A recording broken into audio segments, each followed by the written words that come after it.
Bueno, bienvenidos al primer episodio de Más Allá del Básquet. Hoy tengo un gran invitado, él es padre de familia, trabaja en un negocio familiar, es profesor enseñando reglas de juego de básquet para periodistas, nuevos periodistas. También es árbitro profesional, obviamente a nivel local y a nivel internacional, que es el tema que nos compete. Es un placer recibir a Andrés Bartel. Andrés, un placer recibirte Más Allá del Básquet. Bueno, buenas tardes. Para mí es un gran placer poder estar acá. Fue una invitación que llevó un tiempo poder concretarla, pero siempre ansioso cualquiera de los dos para llevarla a cabo. Y nada, me encanta poder estar acá acompañándote en estas experiencias y bueno, y compartir un poco de las mías también.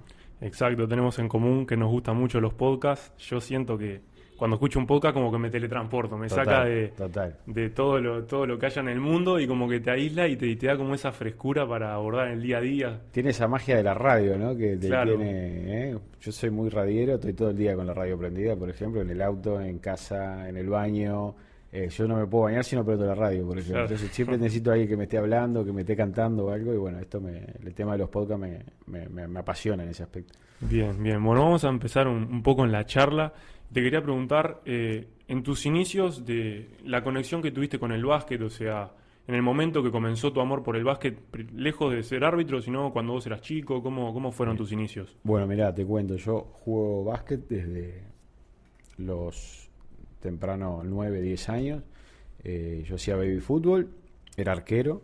Ah, mirá. Y sí, era bueno ¿Sí? como arquero, sí, era bueno, porque ya traía el tema del básquet incorporado, o sea, jugaba básquet primero y después ahí fui al baby fútbol. Y el tema de trabajar con las manos, hay muchos jugadores de básquetbol que son arqueros, ¿no? Porque la Claro. facilidad de trabajar con las manos, si no la tiene todo el mundo, no lo desarrolla todo el mundo. Entonces, pero bueno, a la larga de los 12 o 13 años me decidí por jugar al básquet, continuar el básquet. Yo nací en la calle hoy Emilio Frugoni, antes era Bien. Tristán Narvaja, Claro.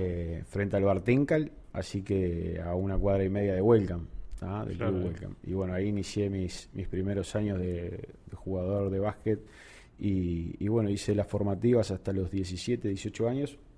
No era muy bueno jugando al básquet, no era muy bueno. Y ahí para seguir haciendo deporte me metí un par de años a jugar al rugby. Ah, mirá. Jugué al rugby un par de años y bueno, y después tuve un pequeño temita de salud ahí por el desarrollo de la etapa de la adolescencia. El corazón como que estaba creciendo, había una válvula que no estaba cerrando bien y una cosa de esa, entonces bueno, me dijeron que no era nada grave, pero que evitara los deportes de contacto rudo. Claro. Entonces bueno, dejé de jugar al rugby y bueno, y ahí quedó esos años, un año parado más o menos, hasta que salió el tema del arbitraje. Bien, por eso te iba a preguntar, o sea, ¿en qué momento como le agarraste el gusto a arbitrar? Porque pasar de ser jugador a estar en la vereda opuesta, por así decirlo, Sí. ¿qué fue el detonante? ¿Qué fue lo Bueno, que te y llevó a eso? el tema comenzó, bueno, a mí siempre me gustó el básquet, nosotros venimos de una larga trayectoria familiar de gente vinculada al básquet. Mis tíos, todos jugaron en Welcome, ellos vienen de Mercedes, para que tengan en cuenta, mis tíos y mi viejo son primo hermano del Chino Belén, ¿no? Entonces, teníamos toda una historia vinculada al básquet en la familia y bueno, mi viejo fue dirigente de Welcome un tiempo, ¿tá? Que fue donde yo me empecé a vincular con el arbitraje. A eso de los 19 años empezaba mis primeros pasos como árbitro, no oficial, sino como presentado por Welcome para arbitrar las categorías de mini y Claro. pre-mini, ¿tá? Claro, los primeros pasos ahí. Los primeros pasos, pero en ese momento, hoy por hoy se arbitran árbitros oficiales, pre-mini y mini, ¿tá? En la época mía lo arbitraban gente de los clubes, vamos a decir. Claro, más informal. Más informal, cada club presentaba una persona y bueno, y me tocaba siempre dirigir solo, porque del otro lado de los otros clubes aparecía uno de vez en cuando, pero siempre dirigía solo. Y bueno, empecé a dirigir esos partidos hasta que en un momento de ese año se da la posibilidad de que se abre un curso de árbitro de básquetbol. Me habían visto algunos árbitros oficiales, ¿no? Como con potencial, y en ese momento dirigía el equipo de Welcome Paco Bolaña, ¿no? Y Paco me dice, un día sale una práctica del equipo mayor, y bueno, yo andaba ahí en el club revoloteando, Claro. y me dice, ¿vos te animás a ser de juez? Le digo, no, ni pedo, le digo, son mayores, yo hago los chiquitos, no, los grandes no puedo. Me dice, vos, porque no podemos jugar, porque no... Y bueno, más manija de mi viejo que andaba bien la vuelta, me puse a arbitrar y el partido salió bien. Me acuerdo que terminó el partido y veo que entra el Paco Bolaña, ¿viste? Sí, sí. Y me dice, vos, Andrés, la verdad, tenés como para esto, decir, tocaste pito, ¿no? Si no se mataron a golpe y vos no tocabas pito, por lo menos tocabas pito. Dice, ¿por qué no haces el curso? Y bueno, medio reticente, no quería, todavía era muy joven, tenía 19 años. Pero te ¿viste? daba motivación por todos lados, ¿no? Por Te todos alentaba. lados, por Claro. todos lados me entraba. Y me dice, bueno, me dice, vamos a hacer una cosa, yo te voy a anotar, me dice en el curso. A él mismo. Dice, yo te voy a anotar, voy a hablar con el presidente y te voy a anotar.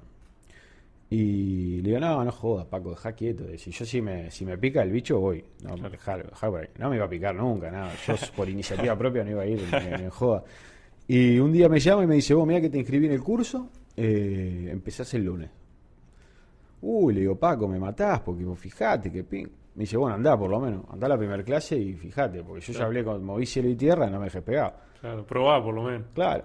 Y le digo, bueno, dale, voy. Bueno, y fui a la primera clase y desde la primera clase hasta hoy no me arrepiento nunca y soy un enamorado del arbitraje. ¿Hace cuántos años que ya dirigís? 2003, 2003, 18 años. 18.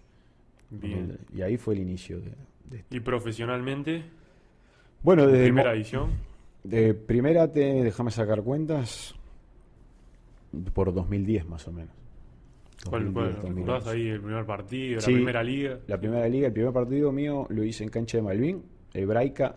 Es cómico, ¿no? Porque el primer partido que me designan de primera, me designan por error welcome. Por error. Por error. Porque Ah. cuando vos entras a la federación, te piden si vos tenés vinculación con algún equipo. Si vos arrastrás alguna vinculación con algún equipo. Bueno, entonces yo había puesto que tenía vinculación con Welcome, el único club. Y el primer partido de liga me dan Welcome. Y para mí era un bajón, porque ya el debut y tengo que Claro. renunciarlo, ¿viste? Claro. Me acuerdo que llamé al presidente con mucha timidez, ¿no? Le pedí disculpas y le dije, ¿usted se acuerda que yo había puesto? Y me dice, pero es que me voy a acordar si hace como 8 años de esto, si no me iba a acordar nunca, me dice. Entonces me dice, bueno, no te preocupes, yo te cambio partido. Y arbitré en cancha de Malvin Hebraica, con Miguel Nieto, me acuerdo. Miguel Nieto y Nelson Infante. Un buen debut. Sí, iba bien protegido. Iba bien protegido. Sí. Tocando este tema de dirigir y ser hincha, ya que entraste en eso, más allá de, o sea, si te tuviera que tocar dirigir a Welcome, o sea, ya llega un punto que ya cruza la profesionalidad, ¿no? Sin duda. O sea, tenés que ser demasiado fanático como para perder la objetividad de decir, priorizo mi trabajo. Sin o sea, duda. Sin duda. ¿cómo lo ves así? Hoy te digo que yo ya no tengo nada, Claro. nada, absolutamente nada. Es decir, para mí sería exactamente lo mismo. Con el tiempo uno va tomando madurez y te va separando, ¿no? Lo que tiene esta profesión que te va separando del club Te que vuelve vos venís. más frío, más Te neutral. vuelve totalmente neutral. Claro. Pero para todo, ¿no? Vos ves un partido de fútbol, a mí yo no soy de fútbol, pero veo un partido de Uruguay, de la selección de fútbol, que yo soy hincha de Uruguay, y lo miro como árbitro, es decir, no... Claro, la no, perspectiva te cambia totalmente. no, nunca me vas a ver sacarme ni salir Claro. en una caravana. No, Claro. lo miro el partido y si gana me alegro y si pierde es como parte del deporte. Y esto es lo mismo, es decir, hoy por hoy, es más, creo que todos los árbitros tendríamos que arbitrar a todos los equipos. Es decir, llega un momento que perdés la humanidad, me parece, con esto. Claro, no, pero además también pasa si soy entrenador Totalmente. y estoy en otra selección, tengo que dirigir. Totalmente, O totalmente. un periodista, un comentarista que tiene que comentar a otro cuadro, o mismo un jugador, que yo soy hincha de tal equipo y me toca jugar contra ese, que voy a decir, me voy a hacer los goles en No, contra. no, No, lógico, priorizás tu trabajo. Ese es el tema, priorizás el trabajo del equipo, ¿no? A mí Claro. no quiero sonar ni egocéntrico ni déspota, pero a mí me importa que me salgan bien las cosas a mí y a mi equipo, Y es sí. decir, a los árbitros. Yo quiero Claro. que el partido le salga bien a los árbitros. Después el equipo que está en la cancha, poco me importa quién gana o quién pierda, ¿no? Parte de eso. Claro. Bueno, pasando un poco al tema de ser árbitro, ¿crees que más tirando a primera división, ¿crees que cualquiera puede ser árbitro? O sea, ¿qué cualidades debe tener un árbitro para ser profesional y ser un buen árbitro? Bueno, hoy por hoy, si hablamos de lo que es primera división, hoy lo que se busca, el prototipo de árbitro que se busca, o lo que a mí me parece que tiene que tener un árbitro es liderazgo, ¿no? Esa es la palabra clave. El ser consciente y el poder liderar situaciones en un juego como que se desarrolla en miles y tener la capacidad de poder solucionarlo, en el acierto o en el error, poder solucionarlo. Claro. En primera división y a nivel internacional, hoy por hoy lo que se exige es eso, ¿no? Que el árbitro tenga liderazgo para poder comandar no solo a sus compañeros, sino al juego en sí, ¿no? Porque no te olvides que acá a nivel local hay muy buenos jugadores, pero me toca dirigir afuera y yo tengo que dirigir estrellas, ¿no? Es decir, Claro. Sin ir más lejos, en el último mundial me tocó dirigir ante Tocompu, Claro. con lo que eso acarrea. Y bueno, Sí, vos sí, tenés que sí. estar preparado para poder liderar ese tipo de Sí, sí. personalidades, Sí, ¿no? tenés. Son muchos alfa para dominar. Entonces, lo que se pide a nivel internacional y lo que estamos traspolando acá a nivel local es eso, ¿no? Una de las cualidades más fuertes, el tener el temple necesario, el liderazgo Claro. para poder comandar un juego. Sí, ya vamos a entrar un poquito después en todo lo que sea lo internacional, pero siguiendo con esto que estás diciendo, es como que ponen al juez en un lugar inequívoco también, y es como el villano a la vez, ¿no? O Sí. sea, no puede ser, no es un humano. Sí, sí, sí. Es como un rol muy difícil y Sí. asumirlo. Sí, es un rol complicado, pero bueno, ya te digo, es algo que si bien no es innato, son muy pocos yo te diría que el 99% no nace árbitro, sino que Claro, se hace. se hace. Eh, pero conozco nada más que un caso que el tipo nació y cuando tenía uso de razón dijo yo quiero ser árbitro, que era Lichi Glass. Mirá. Isaac Lá nació y cuando no quería La vocación. él no quería jugar al básquet, Claro. él quería ser árbitro. Entonces el resto venimos todos de proceso de nos hacemos árbitro para ver qué pasa por una salida laboral y después te vas enamorando de la profesión. Pero bueno, es ingrato, pero es ingrato algunos momentos, ¿no? Es decir, yo te diría que ingrato es el 10% de la carrera. Claro. El resto es súper disfrutable. Claro, no, y ya mantenerte en el ambiente del básquetbol, codeándote con jugadores, o sea, ya estando Sí. ahí adentro de una cancha ya es otra cosa. Sí, totalmente. Como pasando un poco al tema de el aprendizaje para volverse juez. O sea, si yo quiero ser juez o cualquier persona, creo que, bueno, por lo menos yo no... Tanta información a la vista no hay, tenés que rebuscar y como para informar un poco, ¿a dónde tendría que ir? ¿Cuáles son los cursos? Bueno, hoy por hoy los cursos los brinda la Federación Uruguaya de Básquetbol. Este año hay un curso que está abierto en este momento, que se están dictando las primeras clases, que va hasta fines de diciembre. Es un curso que empezó en los primeros días de octubre y que va hasta fines de diciembre. Es un curso para principiantes, vamos a decir, para los que son los árbitros de primera de nivel inicial, perdón, lo que son pre-mini y mini, y se está haciendo como lo que era el curso de entrenadores. Son 3 años. Son Y tres etapas, 3 niveles. 3 niveles. Ahí va. ¿Tá? No obstante, no, perdón, son 2 niveles. ¿tá? 2 niveles. Porque, ¿qué pasa? El de entrenador, una vez que vos te recibís del último nivel, te habilita a arbitrar liga, te habilita a poder dirigir equipos de liga, por ejemplo. Claro. ¿Tá? En el arbitraje no, vos tenés Tenés que que hacer la empezar carrera. de abajo. Tá, vos tenés que empezar de abajo. Entonces no es que quede habilitado.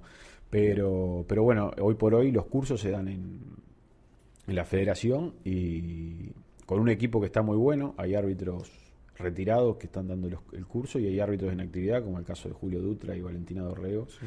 junto con Héctor Uslengui, que son los que están llevando adelante el curso.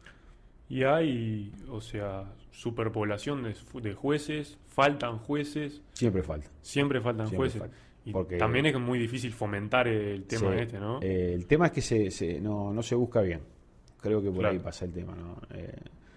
Yo siempre digo, a ver, el principal caudal de árbitros viene de los clubes. ¿no? Claro. Donde nosotros tenemos que ir a buscar árbitros es a los clubes.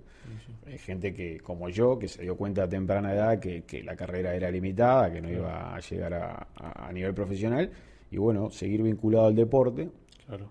Esa es una manera. No existe aquel que haya empezado a hacer el curso de árbitro y que después diga, no es lo mío. Es decir, una vez que arrancás, es decir, te va enamorando, te va conquistando, te va gustando. Entonces, siempre faltan árbitros porque hoy por hoy la cantidad de partidos es enorme. Hablamos de, Sí. a veces por fin de semana hay 500 partidos. Es decir, Sí, y entre semanas se suman liga universitaria, es claro. decir, básquetbol amateur, hay un montón de Sí, partidos. todas las categorías. Entonces, hay muchísimos partidos. Es una fuente laboral muy buena en cuanto a la parte inicial de tu carrera. Claro. Por ejemplo, un árbitro joven que hoy por hoy se decide arbitrar con 20 años, puede estudiar perfectamente y ser árbitro, y es un ingreso, una fuente Bueno, laboral bastante buena. Así que sí, por ahí sobre eso te iba a preguntar, pero primero, ¿hay un límite de edad para arbitrar? ¿Hay un tope? Sí, acá a nivel local tenemos 55 años, 55 años. 55 años, y a nivel internacional tenemos 50. 50. Eh, Acá para hacer el curso lo habían topeado, si mal no vi, creo que en 32 años para empezar el curso, a nivel local. Bien. O sea, después de los 32 no podés No, empezar. no. Claro, es un poco también fomentar la formación. Exacto, El sí, proceso de claro, crecimiento. porque, a ver, durante muchos años fue abierto, sin el límite de edad, y se anotaba gente, capaz que 45 o 50 años. Claro. Que está bien, que lo ven como una salida laboral, pero si nosotros lo que tenemos que fomentar es el proceso del crecimiento junto con la carrera del jugador, por ejemplo. Entonces no es compatible, no sirve. Claro. Y a nivel profesional, ¿puede ser un primer empleo hoy? ¿O hablando más a nivel de primera división? ¿O es más un complemento que ayuda? ¿Cómo es esa No, es un situación? complemento. Un complemento. Tanto ¿Pero hay algunos que se dedican únicamente a esto? de primera no, Sí, no, no, claro. no. Te diría que el 100% de los árbitros de primera tienen otro trabajo. A nivel más de formación, sí, hay muchos pibes que arbitran Claro. y que estudian, ¿no? O algunos Y le que viene bien un extra, y están le viene ahí. un extra. Es decir, estamos hablando de un extra que hoy por hoy, Sí, es decir, mirá que por fin de, ¿no? También. no, porque si vos tenés disponibilidad full entre Claro. semana y fin de semana, es decir, estamos hablando, a ver, no sé cuándo saldrá el podcast, pero estamos hablando de que son capaz que 500, $600 por mes. Ojo. Entonces, Sí, sí. y eso libre en la mano. Claro. Entonces, para una persona, claro, para mantener una familia, a mí no me da para No. mantener una familia con eso. Pero, y en primera, si, como en mi caso, que yo arbitro casi solamente Claro. solo primera, Claro. y algún partido formativa que me precisan para foguear a algún muchacho, Claro. o algún partido complicado formativa que tenga que estar, es decir, ese es el sueldo, pero no alcanza, no. A nivel de Claro, primera. pero si sos joven, estudiás y tenés el trabajito Sí. este a la noche. Y A después, la- cuando dejás de estudiar, que tenés tu trabajo y te lo tenés por las noches también. Claro, también. Sí, sea, y te sí, mantenés sí, cerca sí. de la mía. Hay muchas historias de árbitros que hicieron su carrera profesional siendo árbitro. Y hoy Claro. son profesionales. Claro. Bien, bien. Y también esto de repente en el contexto de Uruguay, porque hay cercanías en las canchas, ¿no? También permite un poco esto el multiempleo, Sin ¿no? duda, Porque sin si, por duda. ejemplo, vamos un poquito más a la región, un poco más cerca a Argentina, Mm. viajan de un lado para otro, están todo el día en un ómnibus, muy rara vez en aviones, y no te permite, o sea, tenés que ser juez a tiempo completo y capaz que no te da muy bien para vivir. Totalmente, totalmente. Argentina tiene hoy, capaz que en el 2021, tiene un mix, ¿no? De árbitros que tienen emprendimientos personales y son árbitros, y hay otros que todavía siguen siendo solamente árbitros. El tema que acarrea todo el tema del famoso dicho de los huevos en una misma canasta. Porque vos Claro. te lesionás o te pasa algo, Claro. una lesión prolongada, y vos dejas de percibir el ingreso. Hoy por hoy Argentina también tiene el problema de la devaluación, entonces Claro. la plata ya no rinde como rendía antes, y es complicado, es complicado. Creo que hoy por hoy quienes viven exclusivamente del básquetbol, te diría que en la región es muy difícil. La tienen muy difícil Ujú. y por ejemplo el año pasado que estuvo todo el tema de la pandemia que Sí. o sea, los jugadores, los árbitros pueden tener una lesión, pero bueno, por una situación determinada no pudieron realizar duda. su trabajo. ¿Cómo lo vivieron eso los jueces o cómo lo viste vos, pero también compañeros? Fue muy difícil ese momento. No, fue tremendo. A mí me tocó aparte estar como presidente del gremio en esa época, Ah, sí. y bueno, la vivimos fatal porque había muchos compañeros que estaban pasando realmente mal. Y también la inestabilidad de que volvía, no volvía y después Sí. volvió y paró. Y paró, sí, porque era como que te daban el dulce y que bueno, vamos a ver si salimos, y después se venía la noche de vuelta y tuvimos que ir para atrás. Pero sí, se pasó muy complicado a todo nivel, ¿no?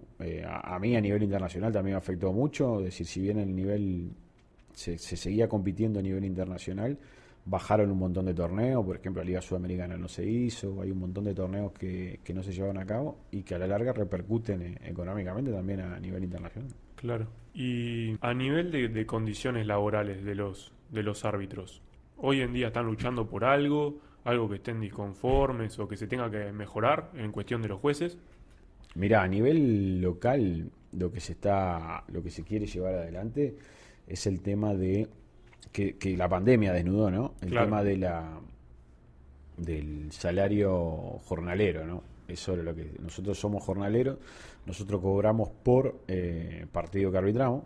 Entonces, por ejemplo, para acceder a un seguro de desempleo tenés que tener determinada cantidad de jornales en 6 meses y es muy difícil llegar, es Claro. imposible. Y eso te genera como vivir con la soga al cuello, Totalmente. presionado, Totalmente, tenso todo el totalmente. tiempo. Entonces la idea en un principio era, capaz que para no este convenio que está negociando ahora el sindicato en este momento, en este año, pero quizás para el próximo, es que plantearle a la federación de pasar a ser empleados mensuales para Claro. contar con un ingreso fijo, pero bueno, sé que es difícil porque una cosa es decirlo y otra cosa es Sí, llevarlo. Es decir, económicamente también. estamos hablando es- de que somos 120 árbitros más o menos actualmente. Entonces, yo sé que es difícil, pero bueno, buscarle por lo menos un piso para tener una estabilidad por ahí económica y de ahí empezar a llevarse algo más.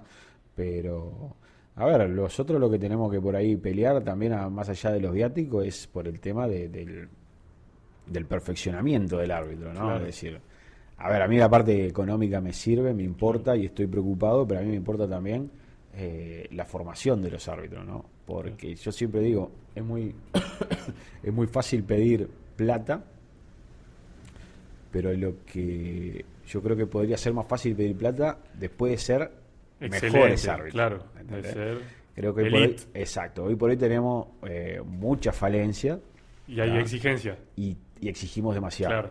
Entonces, Claro, se entiende. vamos a exigir primero la capacitación, que eso nos va a llevar a ser mejores árbitros, ¿no? Y una vez que seamos mejores árbitros, bueno, vamos a pedir ganar lo que nos corresponde.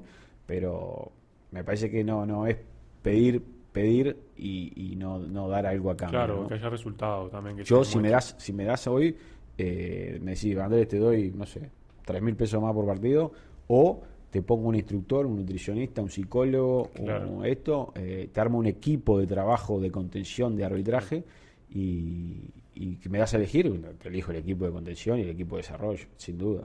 Dentro de 5 o 6 años, sí, te voy a pedir no otros 3.000, te voy a pedir 10.000. Claro. Pero bueno, Sí, sí, sí, se entendió perfecto. Y ya ha pasado hace poquito, bueno, ya creo que hubo 2 partidos con el tema del arbitraje femenino. Es un tema que creo que hubo un partido de la liga pasada especial, ahora ya hubo la final del Metro. ¿Qué opinión te merece eso? Porque o sea, ya se ha demostrado que las mujeres tienen un nivel muy bueno para arbitrar. cualquier tarea. Para cualquier tarea, Sí. sí, sí. ¿Cuál es tu opinión respecto a eso? Porque algunas veces dicen, no, que si es mujer, que si no es mujer. ¿Cómo lo ves? no, eso hoy por hoy en el siglo que vivimos, en la época que nos toca estar, es decir, es una bobada, ¿no? Claro. Es decir, creo, no solamente en el arbitraje, sino a lo largo de la historia de la humanidad, las mujeres han demostrado que Sí. pueden ser grandes líderes, ¿no? Es decir, hablamos de, no sé, Cleopatra, hablamos de Margaret Thatcher, es decir, un montón La de reina Isabel. Cristina Fernández en Argentina, más allá de los temas políticos, Sí, sí. cada uno que quiera, está todo bien, pero no dejan de demostrar que tienen capacidad de liderar.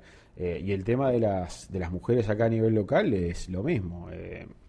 No, a ver, es decir, hay algunas que están con un muy buen nivel, que pueden hacer cualquier tipo de partido de liga, como hay otras que no, que todavía les falta, pero como les falta a los Como le hombres falta- también. Que sea juzgado por su nivel Por el únicamente. nivel. O sea, eso El se tiene que género aspirar. tiene que ser totalmente secundario, totalmente secundario. Me parece bárbaro que se le esté dando la oportunidad. Ya FIBA lo viene trabajando hace muchos años. Tiene un programa de desarrollo sobre todo el arbitraje femenino, y que eso abarca lo que es entrenadores femeninas, jugadoras femeninas y árbitros femeninas. ¿tá? Tiene un programa de desarrollo en todas las federaciones. En algunas federaciones se le da más importancia que en otras, pero está trabajando, sin ir más lejos. En el último Juego Olímpico fue la primera vez que una mujer arbitró un partido masculino de Juego Olímpico, ¿tá? Que fue la brasilera Andrea da Silva. Entonces, el año pasado me pasó de compartir una semifinal de Champions League con 2 mujeres, una argentina y una brasilera, Virginia Perucci Argentina y Andrea da Silva de Brasil. Entonces, FIBA ya hace tiempo que le dejó de importar lo que es el género, ¿tá? El Para nivel. darle solamente paso a lo que es el nivel en cancha Sí. y sus cualidades como árbitro. Sí. Y acá a nivel local, vamos, todavía falta. Hay pocas, Vamos, hay pocas. pero las que hay, Valentina Dorrego, Alejandra Godoy, Tabale, Vivian García, Alejandra, claro. tienen Vivi, personalidad y han sí, arbitrado sí. partidos difíciles y lo Sí, han hecho muy bien. sin duda, no tienen que envidiarle nada a nadie, Claro. a ningún árbitro masculino, por lo tanto, decir, ellas van a ir tomando su lugar en el arbitraje porque es parte natural del proceso evolutivo del básquet, Sí, ¿no? sí, Así que, así como está creciendo la liga femenina, también sin duda, está todo sin duda. potenciándose. Respecto al tema, por ejemplo, si un árbitro comete un error, ¿no? ¿Cuáles son las multas, sanciones, tiempo, dinero? ¿Cómo se maneja A eso? Hablando a nivel profesional, ¿no? A nivel profesional, Sí, en primera división. de primera división hablamos que depende del error, siempre depende del error. Los errores de apreciación, a no ser que sean errores graves de apreciación, siempre se da a la derecha al árbitro, ¿no? Bien. Cuando la jugada merita cuestionamiento, vamos a decir, entre que uno dice fue falta o no fue falta, o fue de 3 puntos o no fue de 3 puntos, o estaba dentro del tiempo o no estaba dentro del tiempo. Claro. Cuando esa apreciación se le da a la derecha al árbitro, cuando son errores graves de apreciación, en el cual vos dejás de sancionar una falta flagrante, Claro. bueno, ahí la comisión técnica te cita, te muestra la situación, ¿tá?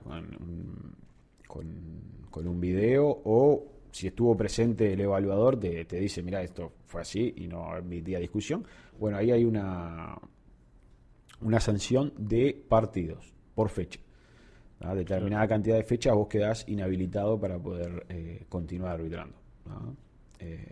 No hay una multa económica, sino lo que se quita es al árbitro de competencia por durante determinada cantidad de días. Sí, es como que monetariamente le quitan también porque está Exactamente, suspendido. sí, lógico. Si no cobras, lógico. no ganás. Sí, pero no es que te ponen una multa como le ponen, por ejemplo, a los jugadores de Claro. determinados URs para poder volver a la actividad. Claro. No, el árbitro queda congelado, vamos a decir, en el freezer por determinada cantidad de tiempo. No así no pasa a nivel internacional. A nivel internacional te dan la devolución y, bueno, dependiendo de cómo te vieron en el proceso, Te vuelven a llamar te o vuelven no. a llamar o no. Claro. O si tuviste Sí, un bueno, error. es más prolongado en el tiempo, no Totalmente. es de todos los días. Totalmente. O sea, si estás en un buen nivel, te llaman. Te llama. Y ya que entraste en el plano internacional, ¿qué se necesita para ser un árbitro internacional precisamente? Digo, años de experiencia, o sea, ¿cuáles son lo imprescindible? Hoy por hoy, para aspirar a ser árbitro internacional, Sí, una buena condición física, o por lo menos dentro de los parámetros normales. No precisa ser un atleta olímpico, pero tampoco puede ser, viste, Sí. una babosa, ¿no? sí. Claro. Pero, y lo otro que es imprescindible, porque ¿qué pasa? Vos me podés decir, no, lo más importante es saber arbitrar, está bien, todo eso se aprende. Claro. Todo eso se aprende. El prototipo ideal de árbitro es una determinada contextura física, ¿tá? Y el otro tema es el inglés, fundamental. Sí. Sin eso vos no podés aspirar a. ¿Tá? Después, una vez que vos tenés eso, podés aspirar a. Y bueno, después vas creciendo como árbitro. Esto Claro. es así, esto es igual que cuando empezás de las categorías de abajo. Empezás siendo inexperiente y a medida que vas tomando conocimientos y que vas tomando rodaje, vas mejorando como árbitro. Sin duda, yo no soy el mismo árbitro que cuando arranqué con nivel internacional. Claro.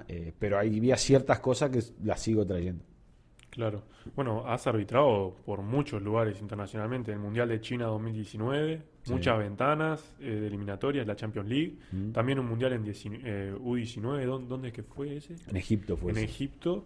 Y después estaba hace poco el preolímpico de Lituania. Cuando ves eso, después cuando te paras a pensar un poco y decís, por todos los lugares que anduve, Sí. ¿cómo te ves a vos mismo, orgulloso? Digo, ¿cómo? Sí, bueno, esto es una carrera que no le pasa a todos los árbitros, ¿no? A nivel internacional también, de otros países. Son cosas que te quedan para uno, ¿no? Para uno y la Claro, familia. claro. ¿no? Para contarle a los nietos después. Claro, porque después se acuerdan de vos en el tiempo inmediato, pero dentro de 10 años, ¿quién se va a acordar si yo fui a tal lado o tal otro? Es decir, eso se acuerda uno nada más. Pero si vos mirás para atrás, por favor, de aquel árbitro que arbitraba minibásquetbol en la cancha de Huelcan al árbitro que hoy soy. ¿A dónde llegó? ¿A Claro. dónde llegó? ¿Y quién iba a pensar? No, sin duda, sin duda. Y con todo esto que te permite viajar por todo el mundo, digo, ¿cómo es el tema de los viajes? ¿Cómo funciona? O sea, ¿tenés ratos de disfrute también, de recorrer, o es solo trabajo? ¿Cómo funcionan los torneos y cuando va un juez desde adentro? Bien, vamos a separarlo por el previa pandemia y post pandemia, o en pandemia, claro. porque Bueno, pero poner en el Mundial 2019, todavía no estaba. todavía no estaba. ¿Cómo fue ahí más o Y menos? bueno, ahí tenés ratos libres, sí, sin duda, sin duda. Teníamos, por ejemplo, es decir, es súper disfrutable porque tenés la posibilidad de conocer distintas ciudades, es decir, tenés un tiempo para trabajar durante el día, pero después tenés un montón de tiempo libre. Claro. Tenés un montón de tiempo libre.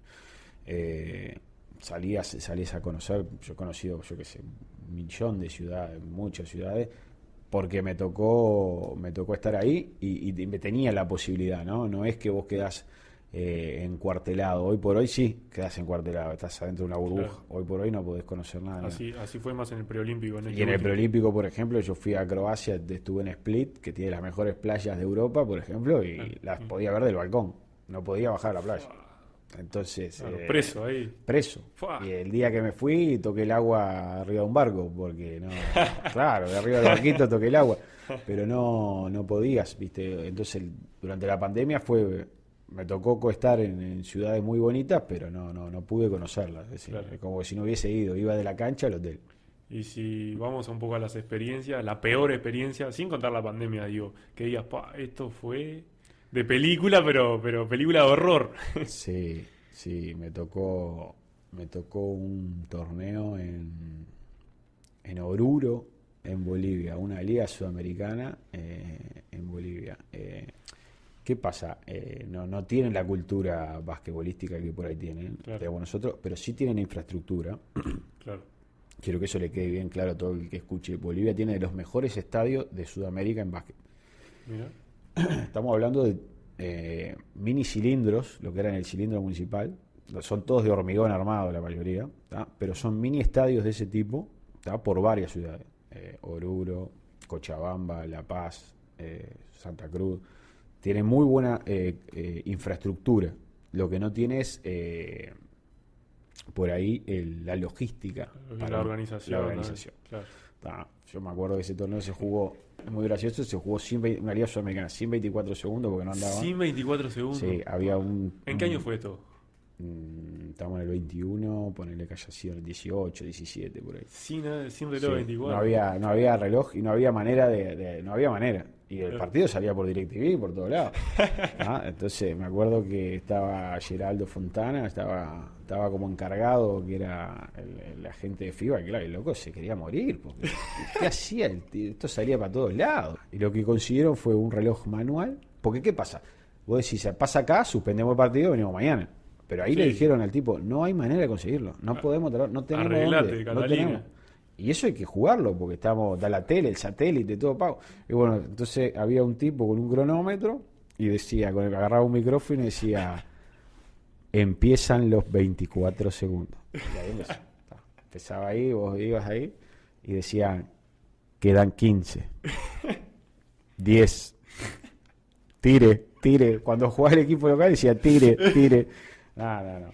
Bueno, y después sí, fue complicado, la comida era muy complicada, Claro. el hotel era feo, fue una ciudad que sin duda no volvería.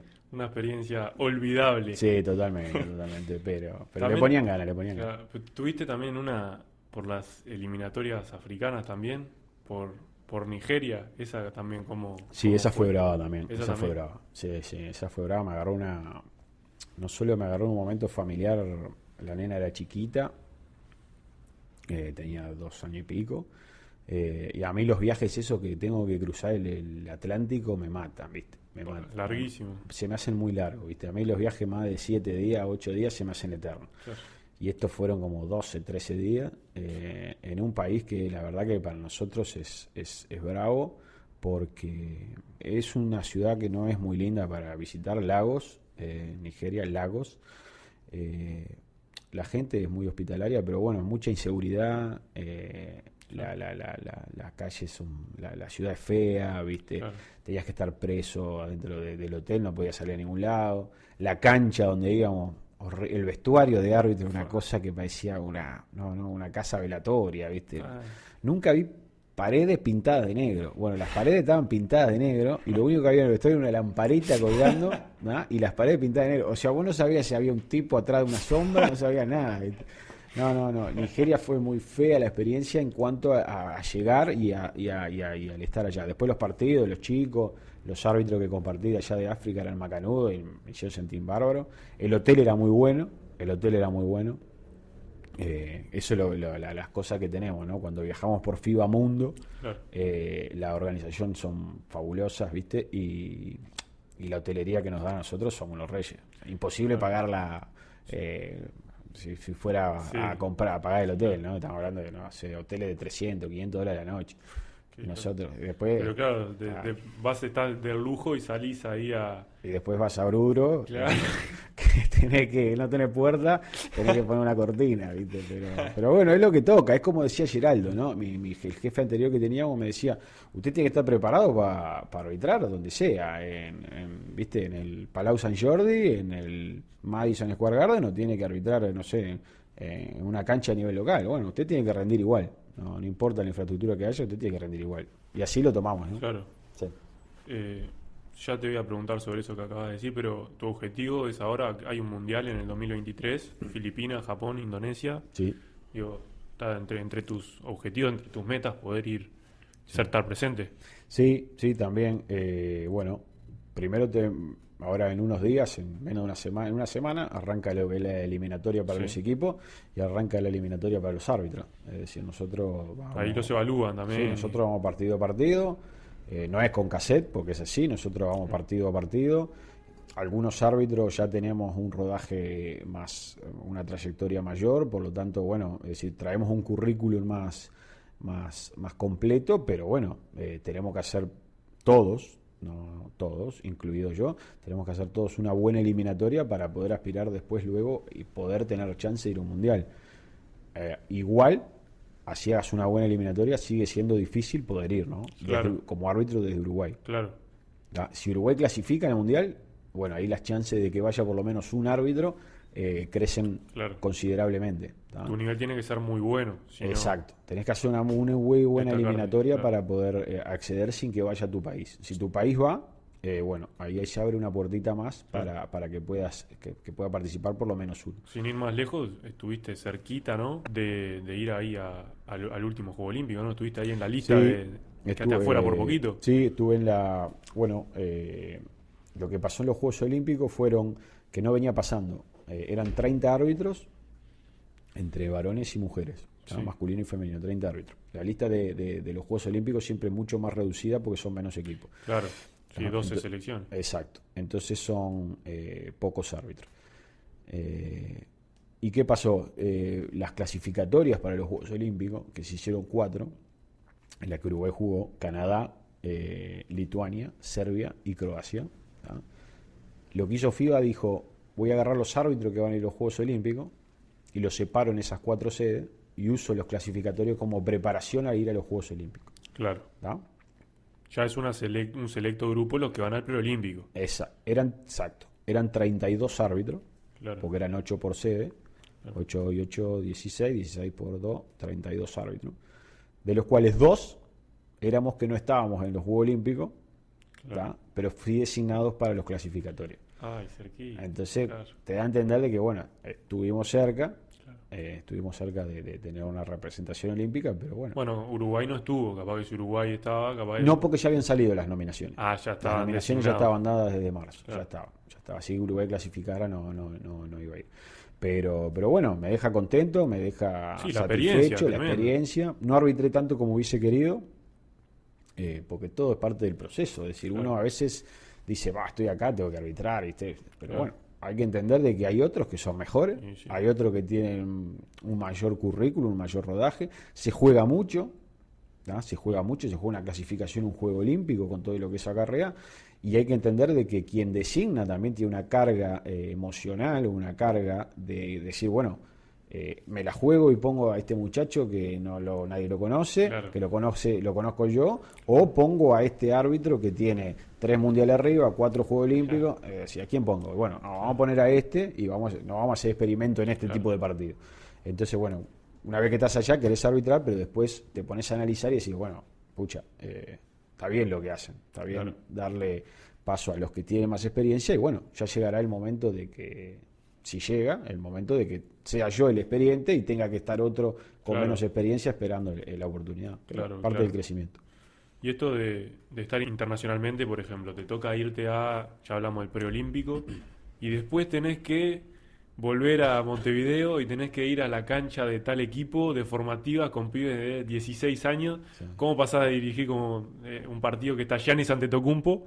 Sí. ¿Cómo es esa? Y bueno, y tenés que ir, es así, ¿sabés por qué? Porque no tenés que olvidarte de dónde venís. Claro, Porque para llegarle a arbitrar ante Tocompu, le claro. tuve que arbitrar, no sé, a Nico Maurno en Claro. los mini de Bohemio, Claro. capaz, ¿entendés? Sí, sí, sí. Y es parte de esto, es decir, lo peor que puede hacer una persona, un ser humano, es creerse que está por arriba de la competencia. Claro. Ese es el mayor error que puede tener un árbitro, creerse que estás por arriba de la competencia. Porque cuando vos te crees que estás por arriba de la competencia o que estás por arriba del nivel, enseguida pasa algo. ¿Tá?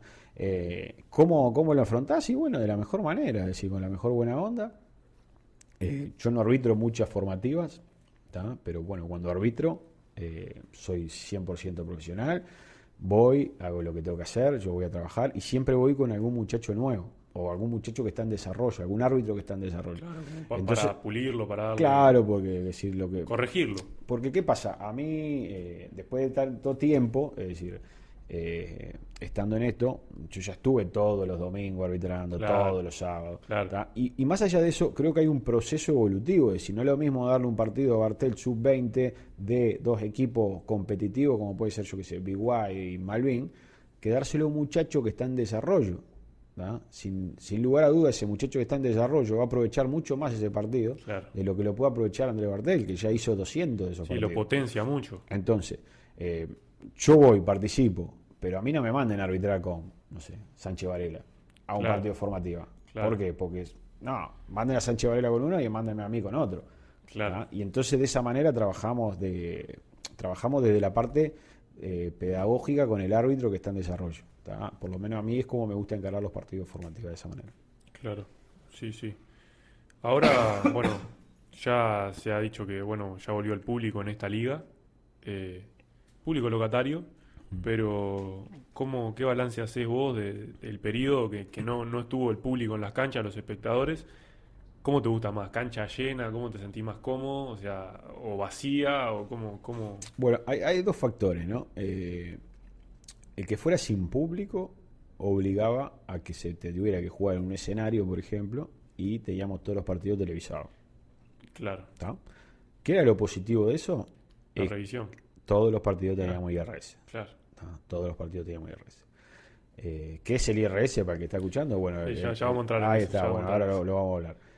El tema de los partidos cancha a cancha, bueno, está bueno, sí, arbitrar con público. Es decir, a mí me ha tocado muchas veces, bueno, yo hice semifinal del post pandemia, cuando se reinició el campeonato, semifinal entre Aguada y Nacional, ante la Arena, y no había nadie. Claro, ¿tá?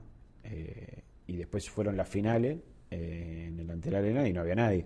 Entonces, y yo hice también el partido aquel definitorio del quinto puesto y después hice la final entre Aguada y Malvin con un ante la Arena repleto. Y vos decís, ¿cuál preferís? Y no, sin duda el ante la Arena repleto. claro. Sin duda, Y sí. sin duda, sin duda. También se trata un poco de esto, ¿no? Pero De claro, la pasión no, de los ni hinchas. que hablar. Después vos te enfocás en el juego, pero Claro. es El más, sentimiento de estar en una cancha llena de todo lo... totalmente, Claro. totalmente. Es mucho más disfrutable para el árbitro, para los jugadores, para el entrenador. Todo el mundo se potencia más, Claro. se manijea más. El espectáculo levanta Y el mucho. espectáculo levanta, ni que hablar, ni que hablar. Siempre de jugadores, siempre con público, perdón. Siempre con público. Sí.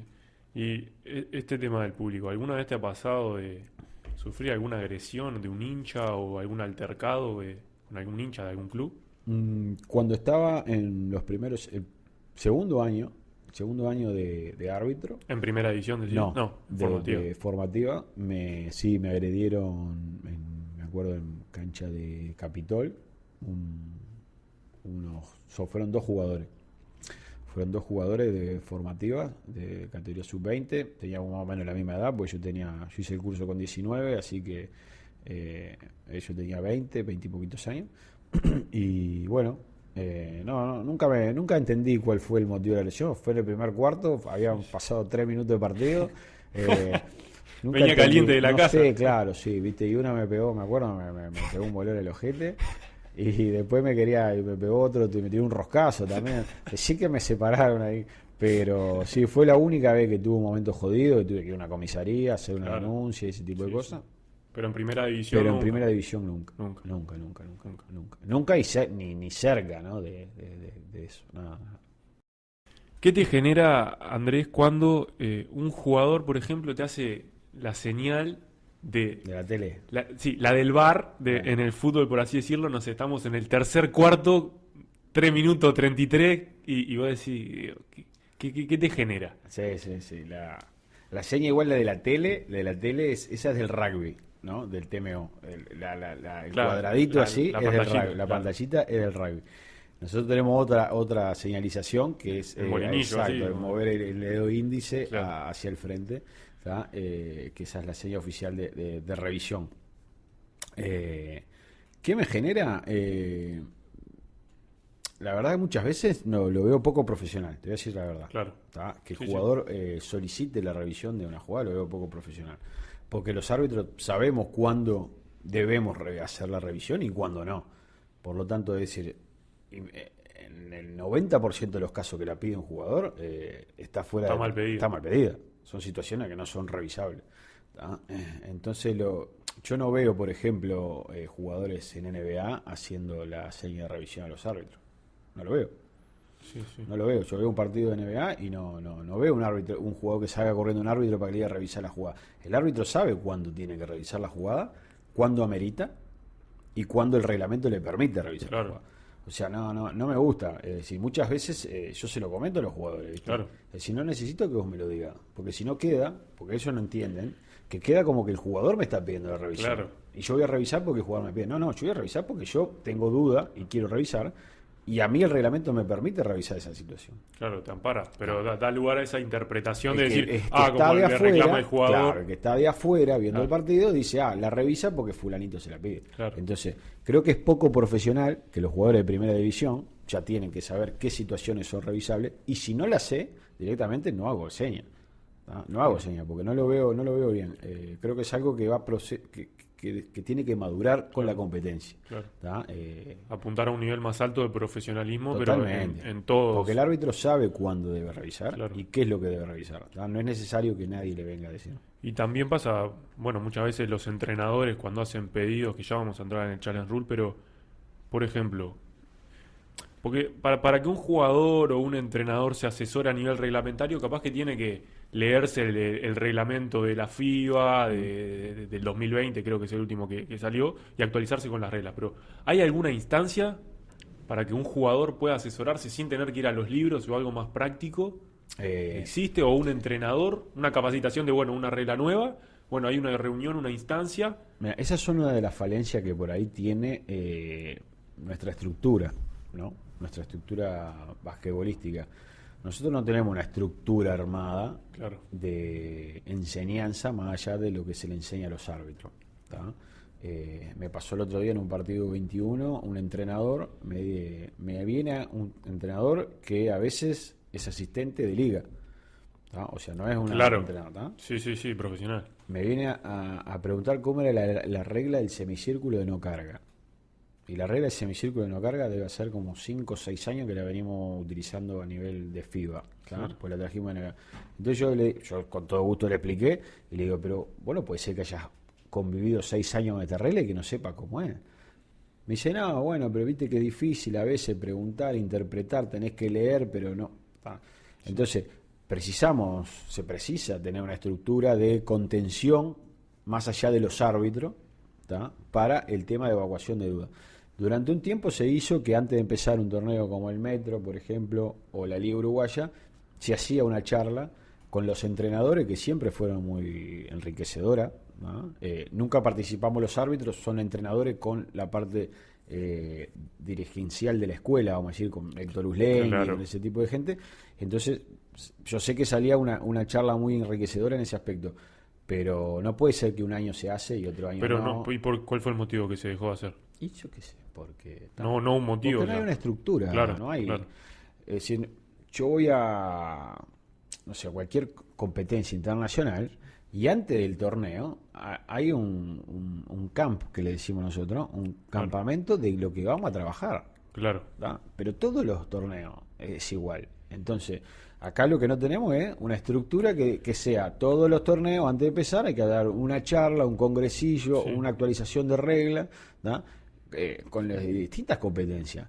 ¿Por qué? ¿Por qué pasa eso? Porque no hay una estructura, porque no hay una estructura armada que haga ese tipo de cosas. Sí, es un punto imprescindible ese, porque también da lugar a interpretaciones en el ámbito del periodismo también. Claro. Cuando, bueno, muchas veces el periodista cree que la regla es de una manera, afirma algo sin saber, pero también ahí vuelve a lo mismo. Donde un periodista, o sea, si sos muy dedicado tenés que ir a los libros, pero muchos no lo hacen, pero tener una instancia práctica donde, mirá, el cambio de regla va a ser esto, entendelo bien, analizalo y después cuando lo digas al aire o algo, Claro. afirmalo y con la información adecuada. Exacto. No, y el tema aparte del básquet es que las reglas es la misma, pero va cambiando. Claro, se actualizan todo el tiempo. Mutan la regla de de un año al otro, de un ciclo olímpico al otro, que es cuando cambian. Muta la regla. La falta técnica, por ejemplo, eran 2 tiros y pelota, después pasó a ser un tiro y pelota, después ahora es solamente un tiro.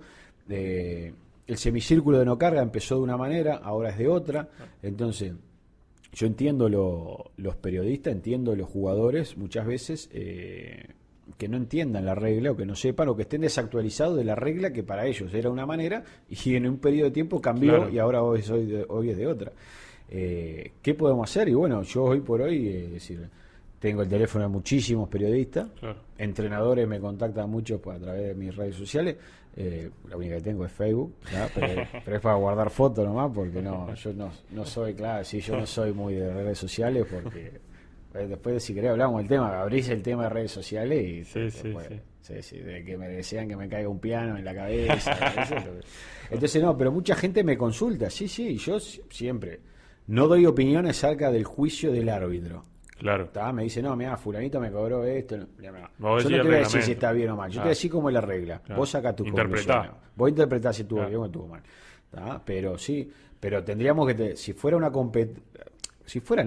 es una competencia seria, la Liga Uruguaya, el Metro. Son competencias que tienen muchos años, que tienen una estructura dirigencial y de equipos armada.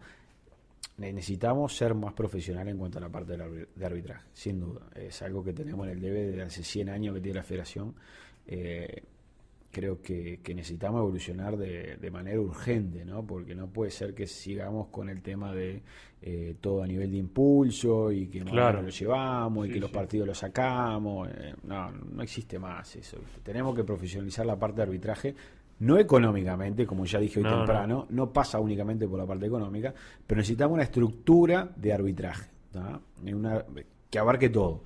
Este tipo de cuestiones, como vos me decís, de las dudas, ¿dónde se la pueden sacar? Bueno, habría que canalizarlas por esa parte de la estructura. Sí, porque también, o sea, lo que puede pasar es que un periodista o lo que sea sí tiene ese deseo, esa vocación, pero muchas veces lo que te dicen en los libros, en los papeles, es difícil interpretarlo. Entonces esas charlas prácticas vos viéndolo gráficamente ya sabés cómo lo vas a interpretar cuando suceda en el juego, que es lo práctico más allá de lo que dice la... Vos fíjate que la regla de básquet no es solo, bueno, contigo lo comentamos en el curso ahí de la nueva generación, está la regla y después están las interpretaciones a la regla. Claro. Que el libro es tan gordo como el de las reglas, porque interpretación caso a caso de las situaciones que puede haber, es decir, hay miles por cada regla. Entonces, y cada regla tiene su interpretación y sus casos dentro de la regla. Entonces, es muy difícil para uno que no es, para alguien que no es un ávido lector o buscador de información como somos los árbitros, por ejemplo, claro. Yo sé a dónde tengo que ir si quiero buscar algo, claro. Pero capaz que a vos, es decir, sos un buen periodista de básquet que querés perfeccionar el tema de regla, no sabés a dónde tenés que recurrir. Sí, claro. Y bueno, y terminás llamándome a mí. Claro, y ahí seguro. Bueno, vamos a entrar un poquito en el Challenge Rule. Ya estuvimos hablando bastante. Sí. O IRS, sistema de repetición instantáneo, que solo prácticamente se lo conoce como Challenge Rule, en realidad. No, ahí tenemos una diferencia semántica. El IRS es una cosa Ah, mira. Y el Challenge Rule es un apéndice dentro del IRS, pero solamente a nivel Claro. local. Claro, el IRS es la revisión a la pantalla en sí. Exacto, el Y el IRS, Challenge Rule es la regla a los entrenadores. Y exacto. ahora... El Challenge Rule es algo que está creado para el ámbito local, que fue durante las épocas de donde se televisaban todos los juegos, ¿tá? Y el IRS es la regla macro, ¿tá? Dentro de la regla macro y el IRS está el Challenge Rule a nivel local. A nivel de FIBA solamente existe el IRS. El Challenge Rule no existe. No existe el desafío por parte de los entrenadores. Bueno, y explicándolo un poquito el Challenge Rule, es Sí. en los últimos 2 minutos, bueno, explicarlo bien, Sí, en qué consiste la regla. Bueno, el Challenge Rule se creó a instancias del departamento arbitral que está en funciones actualmente. Fue en darle la oportunidad al entrenador en jefe de retar situaciones que el árbitro sanciona o deja de sancionar dentro de los últimos 2 minutos del último cuarto o dentro de los últimos 2 minutos de cualquier tiempo extra, ¿no?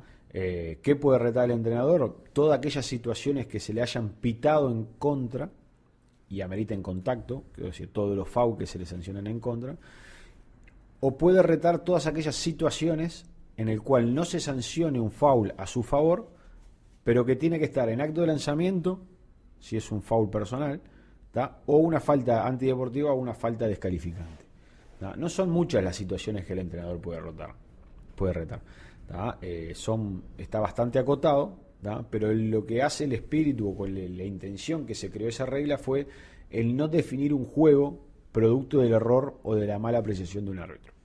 ¿Tá? Claro. Pasa por ahí. Sí. Yendo de repente un poquito más a jugadas puntuales, por ejemplo, hay un foul en la mitad de la cancha, faltando, no sé, 2 minutos.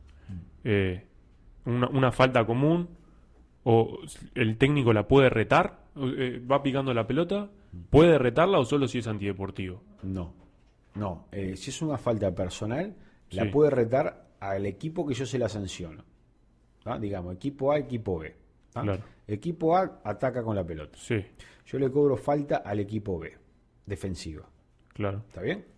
El entrenador del equipo B me puede retar esa falta, decirme, Claro. mirá que no fue. Claro. ¿Tá? Yo voy y la miro, ¿fue o no fue? Pero te puedo retar que no fue. Que no porque fue. Del equipo que sí lleva la pelota, ahí sí no puede. Del equipo que lleva la pelota, solamente puede retar un contacto que no se sanciona en acto de lanzamiento, Claro. o que sea antideportivo, o que sea descalificador.